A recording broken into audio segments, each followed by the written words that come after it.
जी विनेश विनेश ने इतिहास रच दिया, जापानीज रेसलर से जीत गई है। नमस्कार दोस्तों, आज हम बात करने वाले हैं ओलंपिक रेसलिंग के फाइनल में पहुंचने वाली पहली भारतीय महिला एथलीट विनेश फोगाट के बारे में।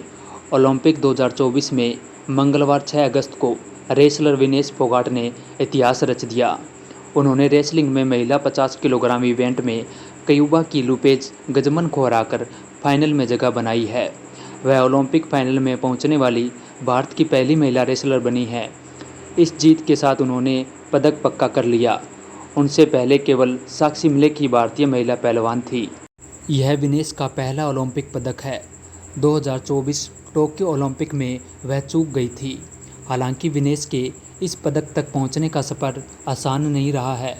वह सिर्फ कुश्ती के मैट पर ही नहीं बल्कि निजी जीवन में भी एक योद्धा रही है। पिछले 1-1.5 साल में विनेश का नाम काफ़ी चर्चा में रहा है। सिर्फ पदक जीतने के मामले में ही नहीं बल्कि विवादों से भी उनका नाता रहा है। आइए विनेश फोगाट के करियर के बारे में जानते हैं। विनेश ने बड़े बड़े टूर्नामेंट में देश का नाम रोशन किया है।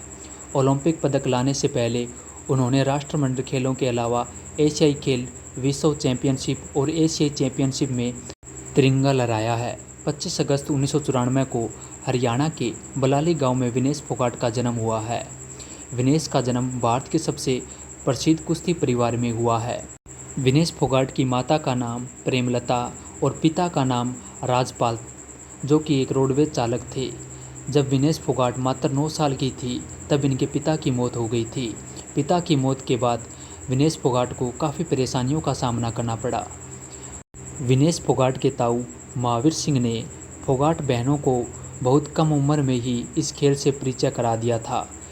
विनेश भी अपनी चचेरी बहनों गीता फोगाट और बबीता कुमारी के नक्शे कदम पर चल पड़ी। विनेश के ताऊजी ने अपनी बेटी विनेश को भी कुश्ती सिखानी शुरू की। लड़कियों को पहलवानी सिखाने पर फोगाट परिवार को समाज में ताने दिए जाते थे, लेकिन किसी ने पीछे मुड़कर नहीं देखा।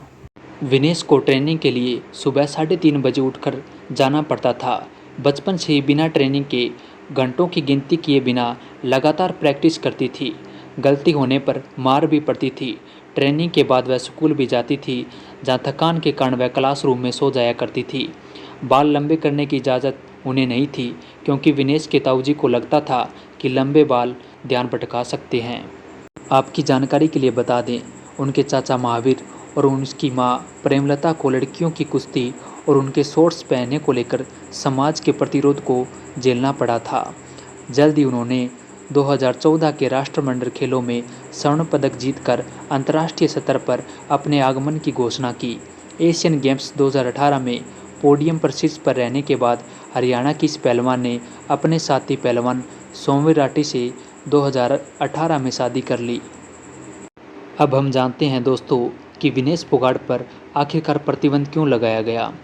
2023 में 18 जनवरी को जब विनेश समेत भारत के कुछ दिग्गज पहलवान दिल्ली के जंतर मंतर धरने पर बैठे तो पूरा देश हिल गया। महिला खिलाड़ियों ने तब कुश्ती संघ के अध्यक्ष रहे बृजभूषण सिंह पर यौन उत्पीड़न का आरोप लगाया गया था। मामला बढ़ा तो बृजभूषण को अपनी कुर्सी गंवानी पड़ी।